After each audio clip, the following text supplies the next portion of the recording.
नमस्कार दोस्तों, कैसे हैं आप सभी। उम्मीद करते हैं अच्छे होंगे। आप अपनी पढ़ाई में लगे होंगे। अगर आप क्लास 10 के विद्यार्थी हैं तो आपके लिए यह वीडियो बहुत महत्वपूर्ण है, क्योंकि हम इस वीडियो में समझेंगे रूट 5 एक अपरिमेय संख्या है। इसे कैसे प्रूफ करते हैं, इसको हम सिद्ध करना समझेंगे। और यह एक ऐसा प्रश्न है जो कि मैट्रिक की परीक्षा में पूछा जाता है, तो आपके लिए यह वीडियो खास होने वाली है। आप समझिए इसे। देखिए दोस्तों, सिद्ध करना है कि रूट 5 एक अपरिमेय संख्या है, तो हम इसे परिमेय संख्या मान लेते हैं। और परिमेय संख्या जब इसे मान लेंगे तो इसे हम गलत कर देंगे। जब गलत कर देंगे तो ये ऑटोमेटिक अपरिमेय संख्या हो जाएगा। तो देखिए, लिखेंगे माना कि रूट 5 एक परिमेय संख्या है। माना कि रूट 5 एक परिमेय संख्या है। रूट 5 को दोस्तों हमने परिमेय संख्या मान लिया। तो जब हमने इसे परिमेय संख्या मान लिया तो आप पढ़े होंगे या जानते भी होंगे कि परिमेय संख्या को P बटा Q के रूप में लिखा जाता है, जहां P और Q सह अभाज्य संख्या होती है। अब दोस्तों, सह अभाज्य संख्या क्या होती है? तो जिनका मसा निकालने पर सिर्फ एक आता है, वैसी कोई दो संख्या जिनका मसा निकालने पर सिर्फ एक आता है उसे ही सह अभाज्य संख्या कहते हैं। लिखेंगे रूट 5 बराबर P बटा Q। आप लोग ध्यान दीजिएगा कि अब हम इसको गुना करना है। रूट 5 में Q से गुना करेंगे तो रूट 5 Q होगा, और यहाँ कुछ नहीं तो बटा में एक छिपा है, और एक में P से गुना करेंगे तो P होगा। रूट 5 में Q से गुना करेंगे तो रूट 5 Q होगा, और रूट 5 के बटा में एक छिपा है, एक में P से करेंगे तो P होगा।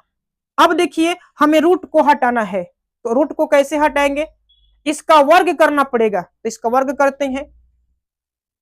दोनों तरफ वर्ग करने पर अब देखिए, रूट 5 और Q का वर्ग करेंगे, अब बराबर P का वर्ग करेंगे। तो अब दोस्तों ध्यान दीजिएगा, रूट 5 का हमें वर्ग करना है। रूट 5 का अगर हमें वर्ग करना है तो रूट 5 गुना रूट 5 लिखेंगे, बराबर क्या होगा? रूट 25 होगा। और जब 25 को रूट से बाहर निकलेंगे तब 5 होगा। आप समझिएगा, अगर हमें रूट 5 का स्क्वायर निकलना है तो रूट 5 गुना रूट 5 करेंगे, जो कि रूट 25 होगा। और जब 25 को रूट से बाहर निकालेंगे तो 5 होगा। तो बस यही मान हम यहां भर देंगे। रूट 5 का स्क्वायर 5 हो गया, और Q का स्क्वायर हम कर देंगे Q स्क्वायर बराबर P स्क्वायर। अब दोस्तों यहां समझिएगा कि 5 Q स्क्वायर बराबर P स्क्वायर, यानी कि 5 से P स्क्वायर विभाजित होगा। और जब 5 से P स्क्वायर विभाजित होगा तो P स्क्वायर का एक गुणनखंड 5 होगा।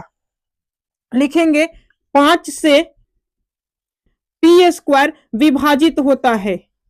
5 से P स्क्वायर विभाजित होता है, अर्थात P स्क्वायर का एक गुणनखंड 5 है। और जब P स्क्वायर का एक गुणनखंड 5 है, इसलिए P का भी एक गुणनखंड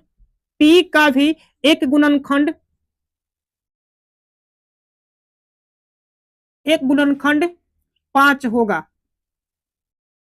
दोस्तों यहां समझने पर आप लोग ध्यान दीजिएगा कि 5 Q स्क्वायर बराबर P स्क्वायर है, यानी कि 5 से P स्क्वायर विभाजित होता है। और जब 5 से P स्क्वायर विभाजित होता है तो P स्क्वायर का एक गुणनखंड 5 है। और जब P स्क्वायर का एक गुणनखंड 5 है तो P का भी एक गुणनखंड 5 होगा।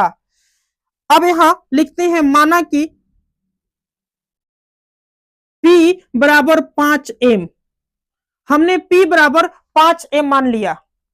हमारे सामने जो ये आया है 5 Q स्क्वायर बराबर P स्क्वायर, इसे फिर हम नीचे लिखते हैं 5 Q स्क्वायर बराबर P स्क्वायर।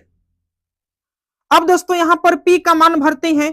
तो 5 क्यू स्क्वायर बराबर पी का मान 5m है, तो 5m और इसका स्क्वायर करते हैं। ध्यान दीजिएगा, केवल p का मान 5m है, तो हमने p का मान 5m भरा और p पर स्क्वायर है तो हमने स्क्वायर कर दिया। अब इसको हल करते हैं, तो 5 क्यू स्क्वायर बराबर, देखिए दोस्तों 5 का हम स्क्वायर करेंगे, 5 गुना 5 तो 25 होगा और m का स्क्वायर m स्क्वायर।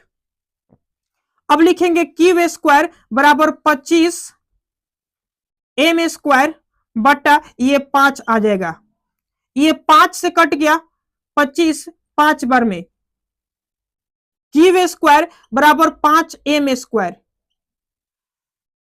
दोस्तों हमारे सामने आ गया क्यू स्क्वायर बराबर 5m स्क्वायर। यहां लिखते हैं क्यू स्क्वायर बराबर 5m स्क्वायर, या इसको ऐसे भी लिख सकते हैं कि 5m स्क्वायर बराबर क्यू स्क्वायर।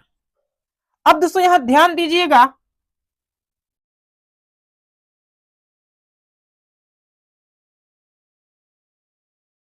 जैसा यहां पर था 5 क्यू स्क्वायर बराबर पी स्क्वायर, वैसा ही कुछ यहां पर भी आ गया, क्यू स्क्वायर बराबर 5m स्क्वायर। इसको इस तरह से लिख लीजिए कि 5m स्क्वायर बराबर क्यू स्क्वायर।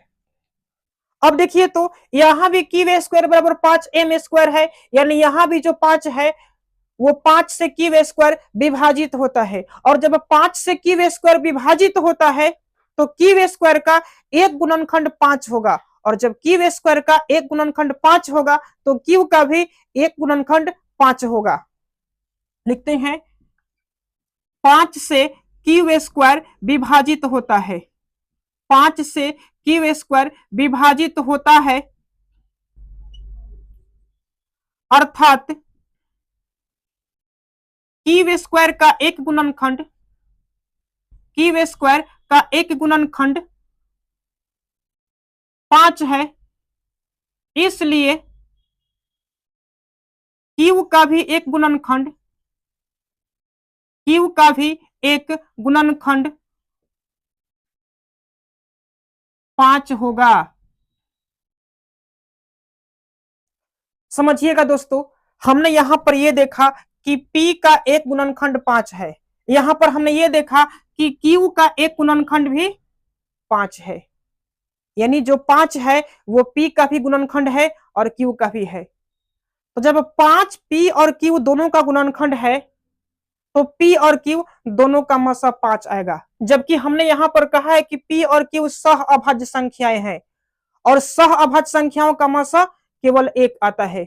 तो अगर यहाँ P और Q सह अभाज्य संख्याएं हैं और सह अभाज्य संख्याओं का मसा 1 आता है, जबकि अगर यहां से बात करें तो P और Q का एक गुणनखंड 5 आ रहा है और P और Q का मसा 5 होगा, यानी तो ये हमारा गलत हो गया ना। हाँ गलत होगा, क्योंकि हमने यहाँ पे गलत मान ले लिया है।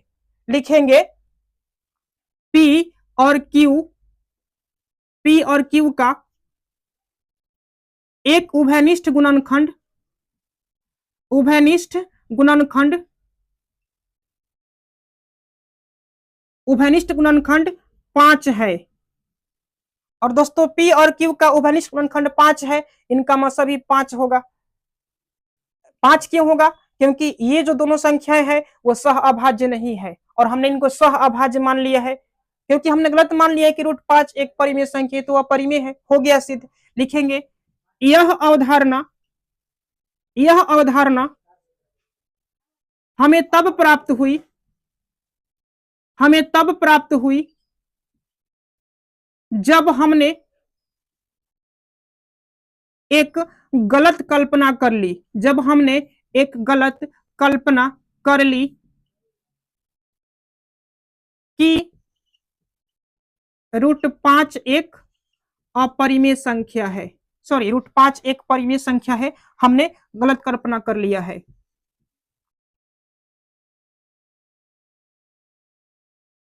दोस्तों ये स्थिति हमें तब प्राप्त हुआ क्योंकि हमने शुरू में ही एक गलत कल्पना कर लिया है कि √5 एक परिमेय संख्या है, और जब √5 एक परिमेय संख्या है, गलत है, तो फिर क्या है? अपरिमेय संख्या है। लिखेंगे अर्थात √5 एक अपरिमेय संख्या है, अपरिमेय संख्या है। प्रमाणित यहां हो जाएगा दोस्तों।